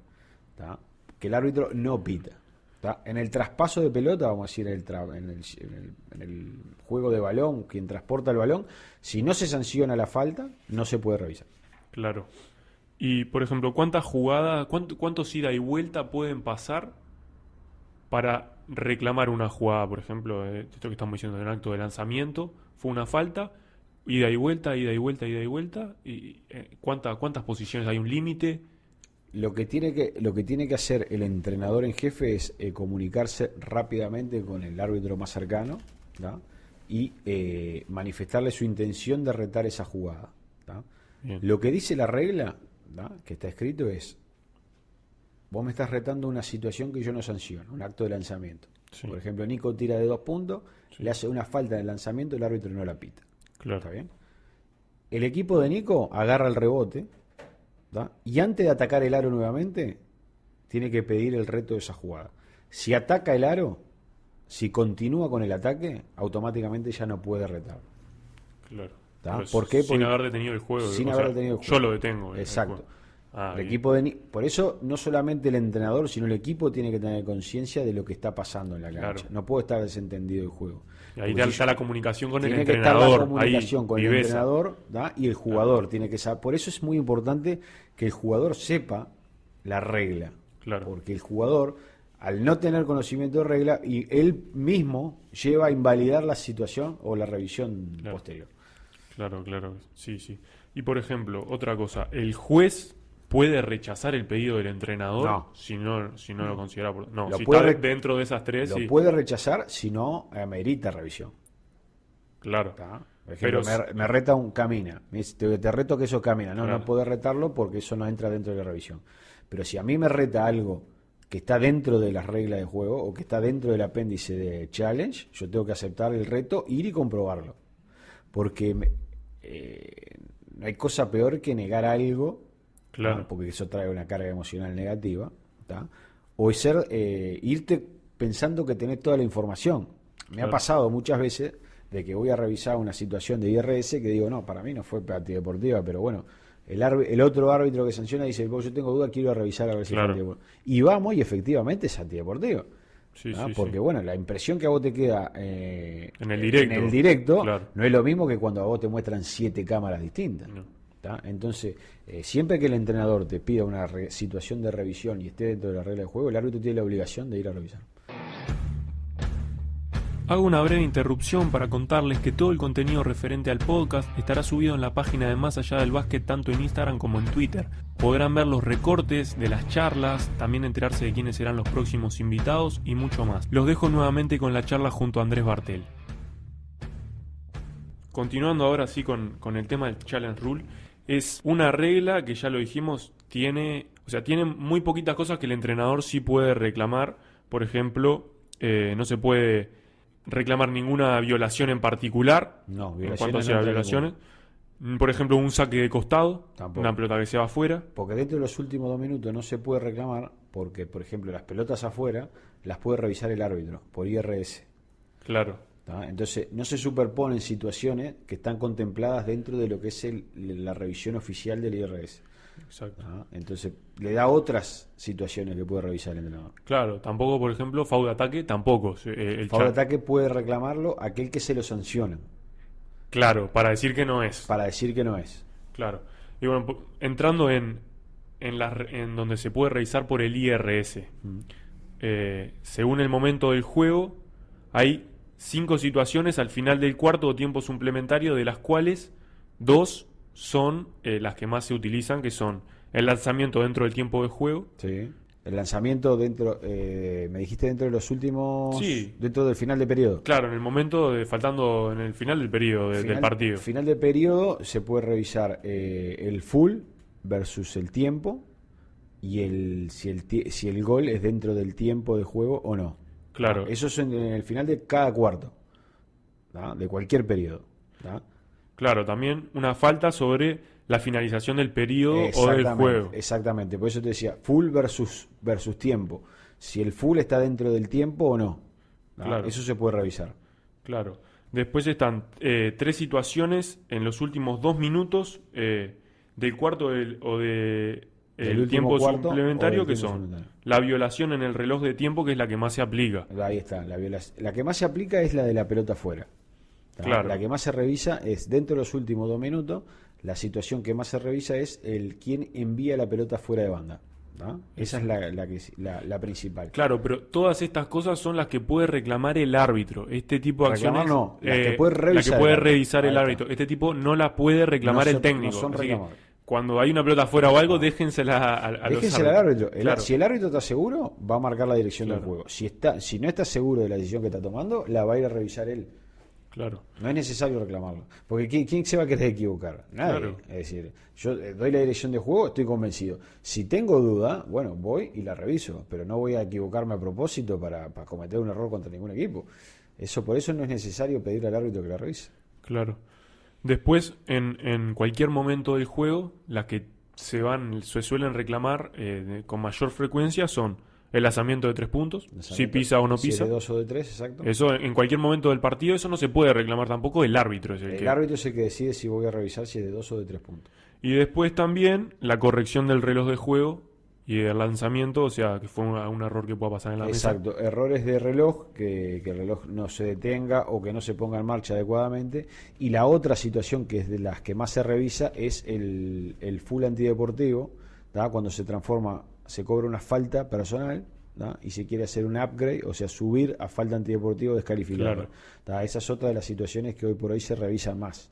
Claro. Porque ahora, más allá de eso, tenemos instrucción a nivel de FIBA de, si no estar 100% seguro de que sea una falta antideportiva, si tenemos el IRS, cobremos personal y después vamos y revisamos. Claro. No cobrar antideportiva y después ir a decidir revisar y tener que bajar a personal. Si bien la regla te permite y se puede hacer ese tipo de revisión, lo que nos piden en FIBA es cobren personal, claro, revisen si tienen dudas y corroborar. Exactamente. Claro. Bien.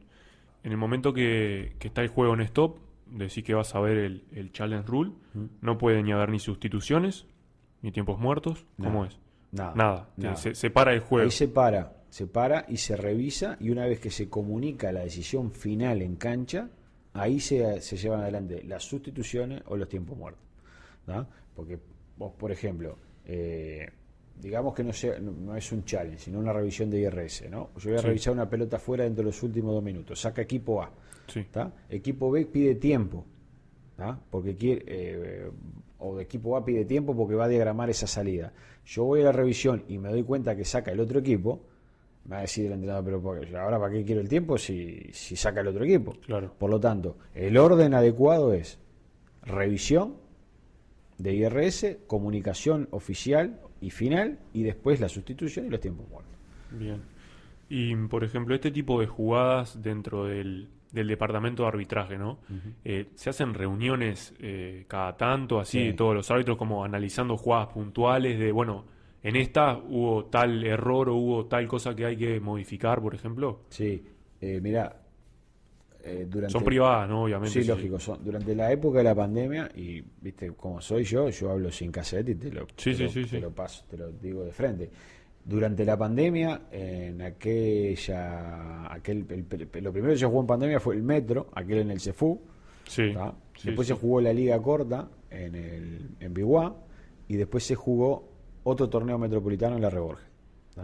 Durante los 2 primeros torneos, ya sea el primer Metro y la Liga Uruguaya Corta, teníamos charlas que te diría quincenales a través de Zoom, que eran sumamente enriquecedoras. Claro. Ahí hablábamos, eran solamente para los árbitros de primera división o de segunda, en el caso que lo que estaba en el Metro, y ahí compartíamos las situaciones. No, mirá, esto fue así, esto fue así.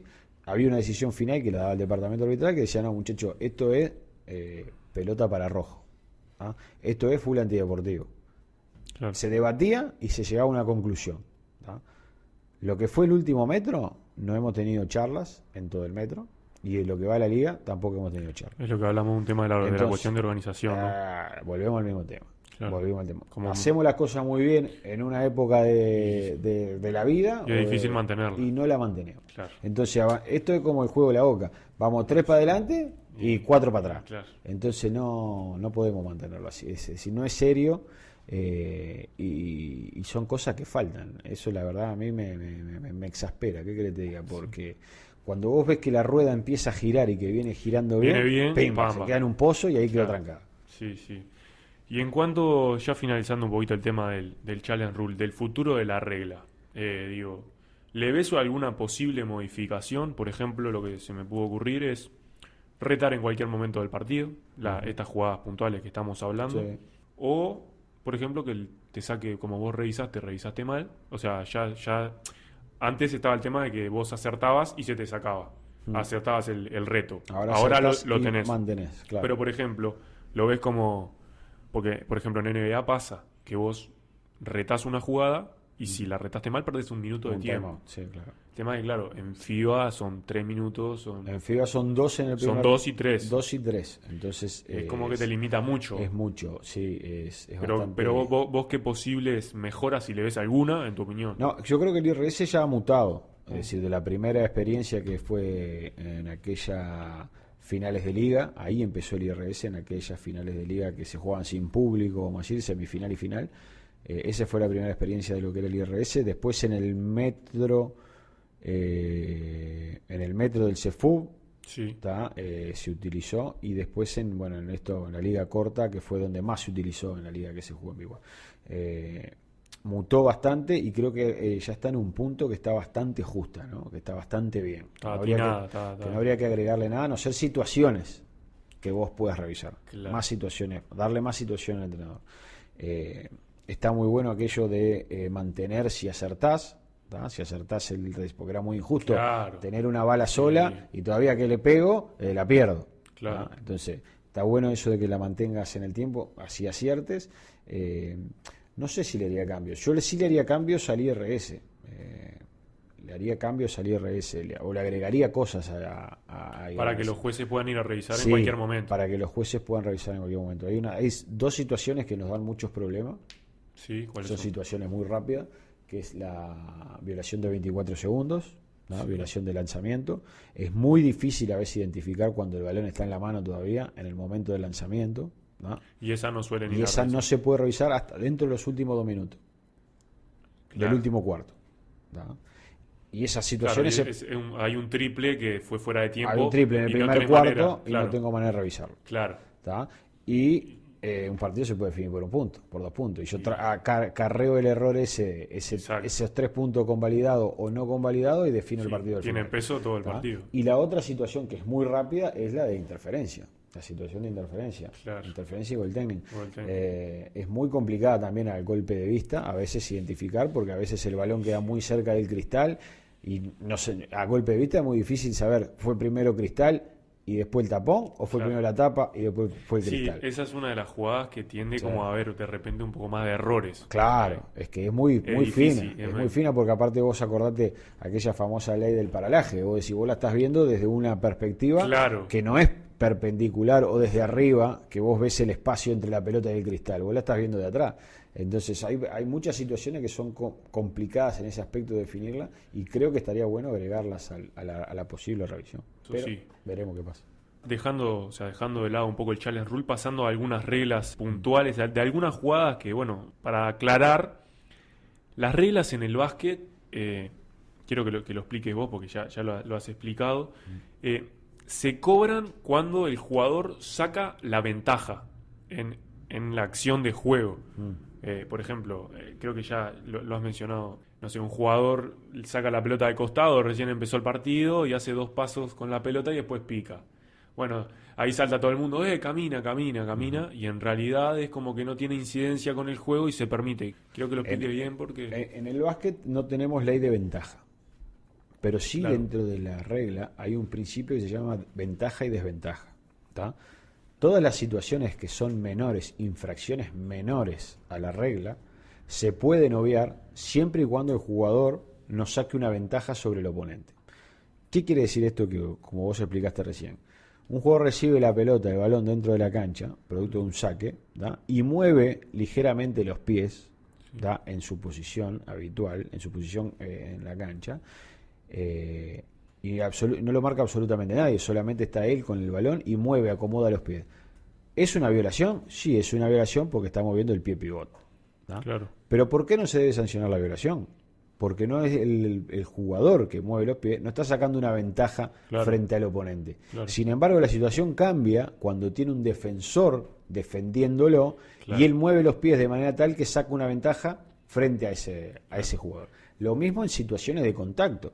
Es decir, en el básquet hay millones de situaciones de contacto por juego, pero no todas las situaciones ameritan que se sancione una falta. Por ejemplo, el tirón de camiseta. Si vos estás parado quieto en una posición y yo te toqué la remera, claro. En cambio, yo te estoy agarrando la remera y vos te moviste, ahí sí, pero si yo te estoy rozando... O sea, correcto. El enganche. Se me engancha la remera con la tuya, claro, en la mano. Claro. Y se ve como que se está estirando una camiseta.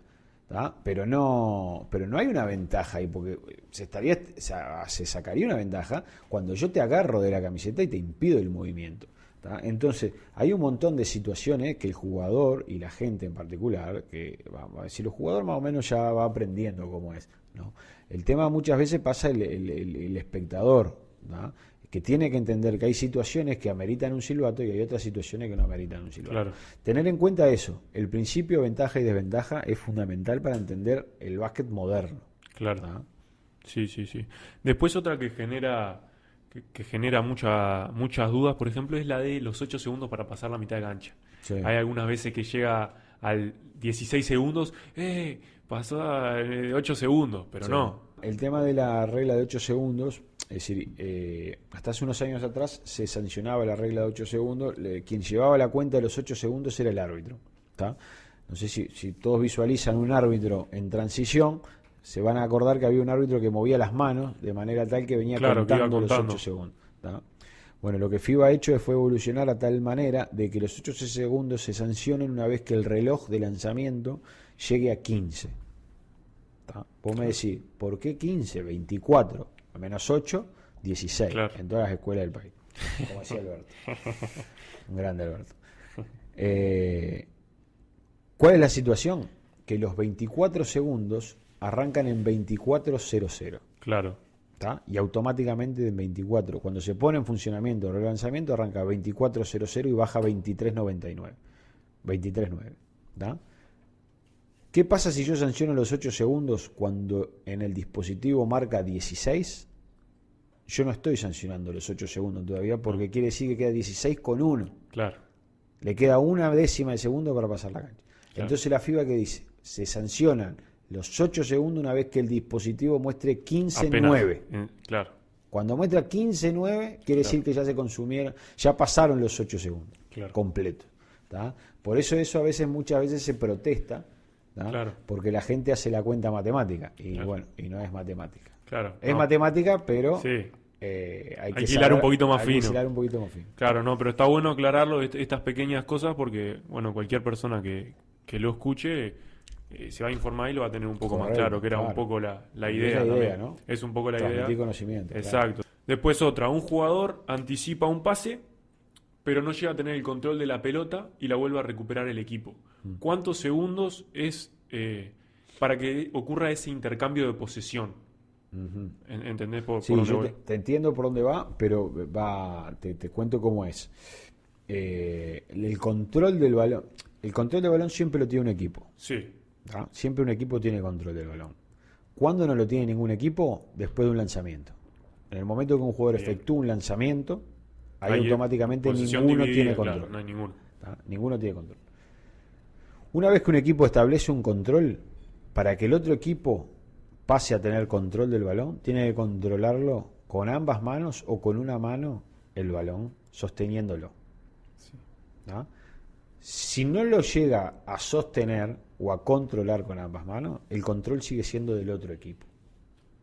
¿Ah? El toque de balón no cambia el control no cambia el control del juego. O sea, yo en el momento que yo controlo con una o con las dos manos, ahí, ya tengo posición, y por más que la perdí enseguida, ahí hay cambio de posición. Ahí sigue siendo tuya el control y la posición hasta que la tome el otro equipo. Claro. ¿Tá? Por ejemplo, el loose ball foul ese que se cobra en NBA, es una vez que se lanzó, que hubo un lanzamiento, cualquier falta es sin control. ¿Tá? Por lo tanto, serían bonus, en el caso de que tuvieran tiro acumulada, podrían ser tiros libres. Claro. Pero tener en cuenta eso, siempre un equipo tiene el control o el derecho al control.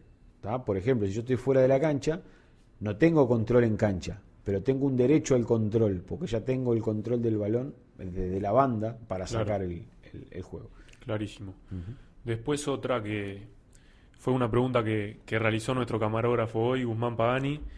¿Por qué muchas veces los jueces cobran camina cuando el doble ritmo es un poco más lento? Por ejemplo, yo voy a un Eurostep y de repente capaz que dejé el pie apoyado un poquito más en el piso, pero no hago 3 pasos. ¿Por qué tiende a cobrarse? Para aclarar, porque muchas veces no, porque hizo 2 pasos en realidad, pero bueno. A ver, hoy por hoy el básquet ha evolucionado de manera tal de que cobrar un camina en la penetración tiene que ser sumamente claro. Claro. Porque tiene que dar 4 pasos. ¿No? Porque no es que son 3 pasos ahora, sino que el paso 0 no cuenta como el paso inicial a la hora de la penetración. Claro. ¿No? Entonces, ¿qué pasa con el Eurostep? Que muchas veces lo hace un jugador tipo Ginóbili y es muy rápido. Claro. ¿No? Pero otra vez se lo puede hacer un jugador como André Bartel, que sería muy lento. Claro. Sí, y al serlo muy lento, lleva al público en general muchas veces y al árbitro a la confusión de sancionar un camina cuando realmente no amerita cobrar un camino. Claro. ¿Qué pasa con eso? Es equivocación del árbitro, mala apreciación. Aprecia mal la situación. Tampoco te puedes quedar con el pie apoyado acá, me quedo en un pie 40 minutos. No, porque acordate que ese tipo de situación es en movimiento. Claro. No puede, una vez que vos empezás el doble ritmo, no te podés frenar. Pues si te frenás, caminás. Claro. Entonces, o si te frenás, no podés mover ningún pie. Claro. Vos podés hacer el doble ritmo, saltar y tirar. Claro. Pero el tema de ese es la velocidad con lo que se hace. No hay un tiempo que a vos te permita. Depende de la habilidad del jugador para hacer ese movimiento.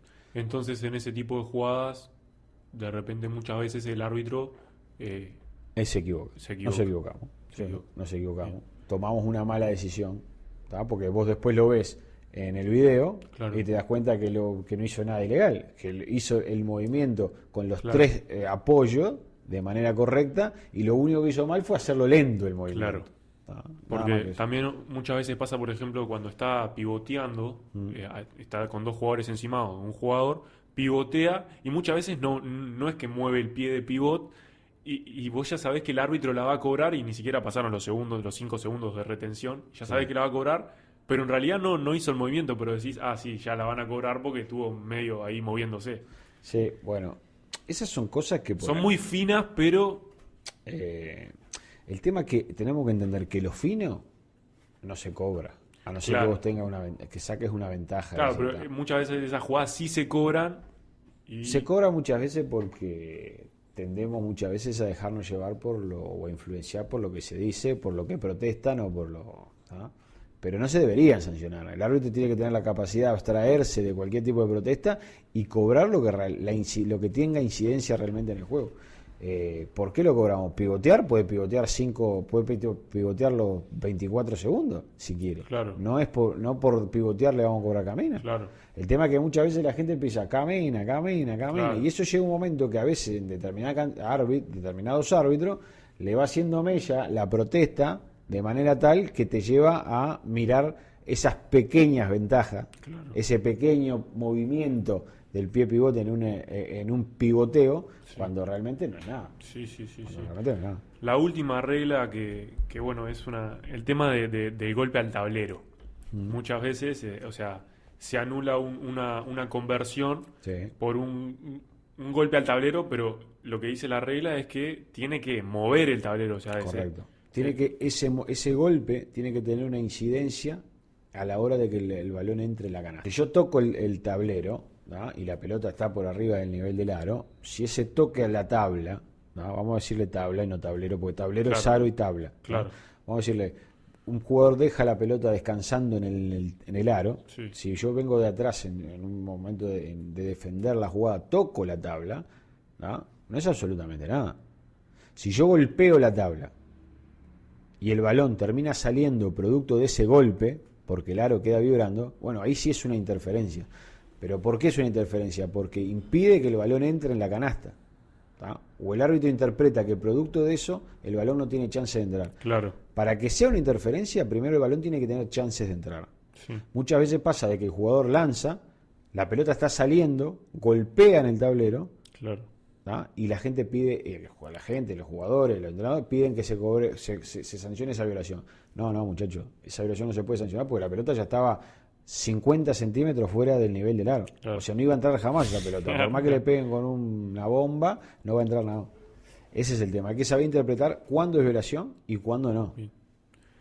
Y ya dejando un poquito de lado el tema de las reglas, ya estamos llegando al final del podcast, pero entrar un poquito en el tema de los criterios arbitrales. Para mantener un partido equilibrado, ¿viste? Cuando un partido está tenso, ¿hasta dónde soporta un árbitro cuando tiene que sacar un técnico? ¿Cómo es eso? Para mantener un cierto equilibrio en el criterio. Bueno, ahí vamos a hilar más fino, ¿no? Vamos a hilar más fino y en la parte, vamos a decir, arbitral. ¿Cómo los partidos se descontrolan? Porque los árbitros muchas veces dejamos que se descontrolen los partidos. Claro. ¿Tá? ¿Por qué dejamos que se descontrolen? Porque cambiamos los criterios, por ejemplo, que es a lo que vos vas. ¿Tá? De un lado cobramos bolifao, del otro lado cobramos que cancelamos la canasta. Claro. De un lado dejamos jugar, del otro lado pitamos una mancha. Claro. Entonces, todo ese tipo de cosas llevan a que lo hablemos previo a un partido, ¿tá? Y mantengamos el mismo trabajo, los tres. ¿tá? Que los tres sepamos que está arbitrando el compañero para no salir de la tonalidad. Si vos llevas un partido en que cobrás equitativamente los mismos contactos de un lado y del otro, es muy difícil que se complique. Claro. ¿Sabés cuándo se complica? El primer cuarto. Hasta que el jugador entiende, esto lo van a cobrar, esto no lo van a cobrar. Yo Pero voy a marcar así y no me la van a cobrar. Eso va, o sea, cada partido es diferente en ese sentido. No debería. No debería, No pero debería. O sea, muchas veces Pero pasa todo que- eso va a la estructura, lo que hablamos. Claro. Si nosotros tuvimos una estructura Claro. en el cual venga un instructor y me diga, no, mira, Bartel, acá le bajaron 3 dientes a uno y no cobraste nada. Y acá le rozaron el brazo y cobraste FAO. Claro. Claro. ¿Cuál es el criterio? De acá le faltan 3 dientes y acá no, y acá no. Entonces, eso es a lo que yo voy. ¿Tá? Esas son pequeñas cosas que vos por ahí ves en ligas como Euroliga, en ligas como NBA, ¿tá? Que vos sabés que hay determinados contactos que no lo van a pitar, Claro. porque no se pitan. Claro. ¿Tá? Situaciones de verticalidad, que muchas veces el jugador salta de manera vertical a defender un balón, ¿tá? Y un árbitro de un lado pitamos un full de bloqueo cuando arriba fue un tapón lícito y del otro lado no lo pitamos. Claro. Entonces ese tipo de cosas te llevan al descontrol del Sí, juego. también ahí pasa el hecho de que, por ejemplo, el devolver cobros. O sea, vos va un árbitro, se equivoca en un cobro para este equipo y quiere arreglarla cobrándole una mala al otro, pero en realidad es doble error. No, doble error. No, O sea, eso nunca eso- se puede hacer. Se puede hacer de manera inconsciente muchas Claro. veces, pero me acuerdo que lo que me decía uno de mis padrinos cuando empecé internacionalmente, Jorge Vázquez de Puerto Rico, que es un fenómeno loco, me decía, 2 errores no arreglan uno. O sea, Claro. si la macañaste acá, bueno, no trate de arreglarla acá compensando. Sí. ¿Tá? Porque si la macañas acá y la macañas acá también. Claro. Entonces trata de mantener, bueno, el error ese ya pasó y ya no se puede hacer nada, ya se fue. ¿Tá? Pero volviendo y terminando con el tema ese del control, ¿hasta cuándo permitir? Y bueno, todo eso es muy personal. Eso es muy personal. En cada terna de árbitro Cada que- árbitro cada equipo. tiene su umbral en cuanto a la protesta y en cuanto a... Yo el umbral de disciplina lo tengo muy bajo. Ajá, lo tengo muy bajo. Soy súper accesible en el sentido de que podemos hablar, Claro. me podés preguntar. No Pero tengo la falta problema. de respeto- Pero la falta de respeto, el ir creciendo en la protesta de manera tal de que eso provoque el descontento tanto de los que están adentro como de los que están afuera, me lleva a tomar acciones de otra naturaleza, ¿no? Es decir, eliminar el problema de raíz.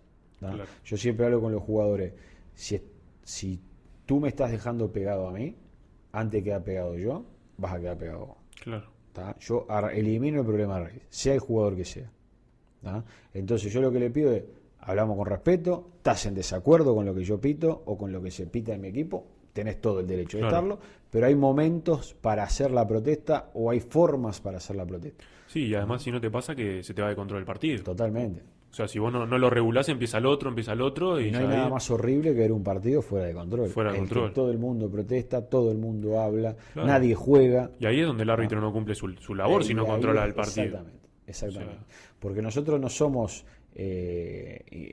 semáforos, ¿tá? Que es roja y verde. ¿tá? Nosotros tenemos que conducir el juego de manera tal de que termine el espectáculo de manera adecuada. ¿tá? Exacto. Dentro del espíritu de la regla de juego. Entonces no es hacemos esto, de esto y terminamos el partido. No. Hay que hacer un montón de cosas para poder llevar un partido a un puerto final o a un buen puerto. Y pasa por ahí, ¿no? El control del juego pasa por eso. Saber controlar situaciones específicas y apretar los gatillos cuando haya que apretarlos. Sí. Bueno, con esto de apretar los gatillos también muchas veces lo que ocurre en situaciones puntuales es como para sacarse un problema de arriba o algo, favorecer al local. O sea, previo a la pandemia, bueno, ahora ya volvió el público, pero también ese es otro tema, como que a veces como para que el partido no se pique con la hinchada o algo, ocurre eso también un poco, ¿no? Bueno, eso capaz que pasa por ahí en árbitros que están todavía en desarrollo, vamos a decir, ¿tá? En jugada, en árbitro. Que les afecta, que afecta Que un poco les más. afecta un poco más todavía, pero todo es parte del proceso evolutivo del árbitro. Es decir, cuando vos llegas a un nivel de concentración o en el cual vos sabés que estás manteniendo un buen criterio y lo que pueden decir de afuera es secundario, no te afecta tanto. A mí la verdad, hoy por hoy, que se caiga todo un estadio, si yo sé que la pité bien o que estoy haciendo las cosas bien. Claro, es tener como esa no, tranquilidad, tranquilidad espiritual, interna, esa interna, templanza de ¿viste? decir, Claro. yo estoy haciendo mi trabajo, Estoy- no, me aíslo. ¿Me van a protestar? Yo Y sí. estoy preparado a que me van a protestar todas.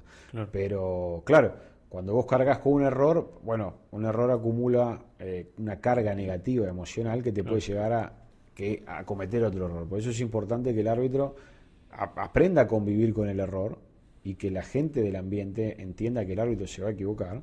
¿Tá? Y cuanto más vos carga negativa le pones a ese árbitro, peor va a ser su trabajo. ¿tá? Sí, sí. Entonces, si nosotros aceptamos de que el árbitro se va a equivocar, bueno, aprendamos a convivir con que el árbitro se equivoca y dejémoslo. Como quien erra una bandeja, el árbitro va a errar un pito.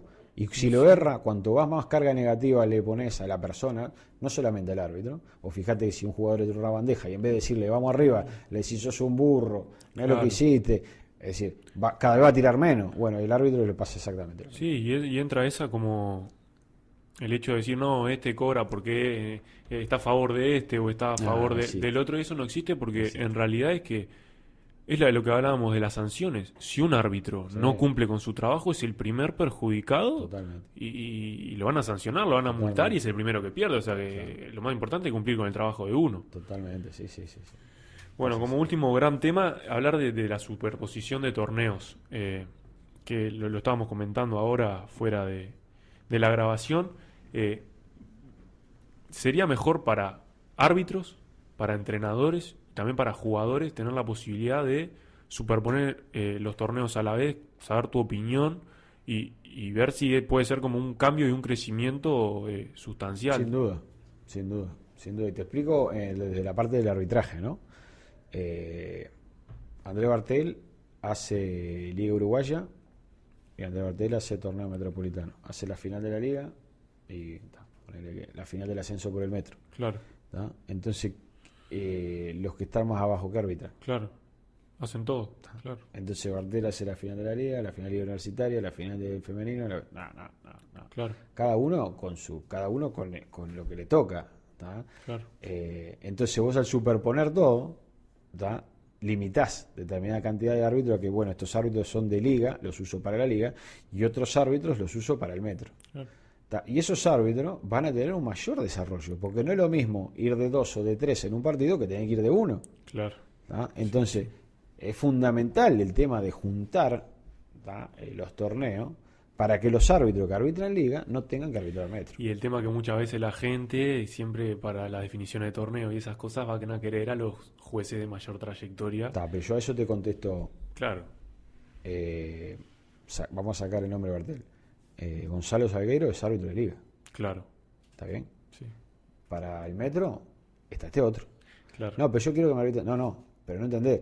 Sí. Esto es la liga. Esto es el metro. Exacto. ¿Usted en qué equipo está? ¿En qué competencia está? Usted compite en el metro. Bueno, usted en el metro le arbitran esta categoría de árbitro. ¿Tá? Cuando esté en la liga, le van a arbitrar esta otra categoría.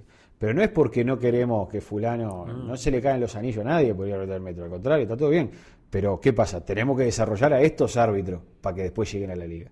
Claro. Entonces pasa por eso. Si no se superpone, van a estar los árbitros disponibles. Y disponible. Ya está disponible, dice, bueno, mándamelo. Y mándamelo. Y claro.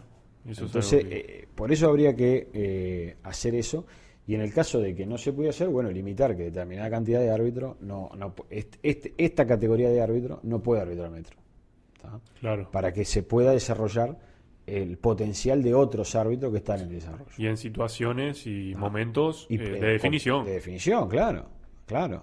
Porque a mí me ha pasado, yo he arbitrado con árbitros de segunda que van bien, que arbitran su partido en el metro, pero no veo desarrollar el máximo de su potencial. Claro. ¿Por qué? Porque ahí está el otro que lo lleva de la mano, que si explota la bomba atómica, va a saber cómo desactivarla. Claro. ¿Tá? Entonces, enseñémosle a que este árbitro aprenda a desactivar la bomba. Claro. ¿Tá? Que dejémoslo que le explote alguna bomba hasta que aprenda. ¿Tá? Porque después voy y los veo en tercera y son otros árbitros, con liderazgo, con ganas. Ellos manejan las situaciones a su forma, bien o mal, pero las manejan. Claro. Ensayo y error, eso es lo que tendría que hacerse para que el arbitraje también crezca.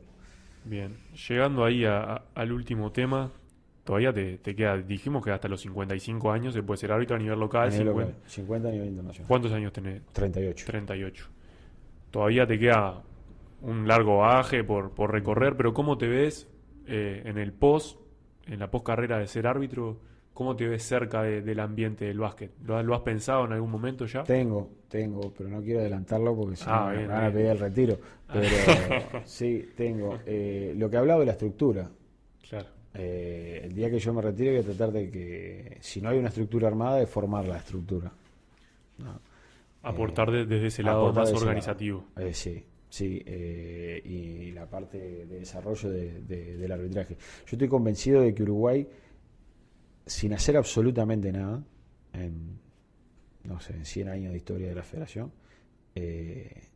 ha cosechado tantos logros arbitrales como de equipos, ¿no? Y como selecciones, ¿no?